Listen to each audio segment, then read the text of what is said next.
Nagsagawa ang GCash ng Virtual US Account Freelancer Connect Community Day sa Clark upang matulungan ang mga freelancers at virtual assistants na mas mabilis at ligtas na matanggap ang kanilang kita mula sa ibang bansa.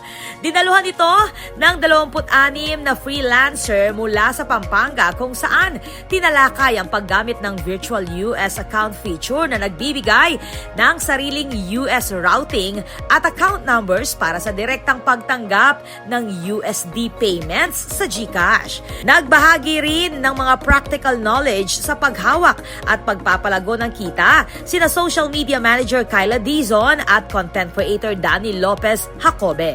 Ayon sa GCash, layunin ng programa na mabigyan ng mas madali at mas efficient way ng pagtanggap ng bayad ng mga freelancer. Ang Pampanga ang kauna-unahang lugar sa labas ng Metro Manila na binisita ng kumpanya para sa kanilang kampanya.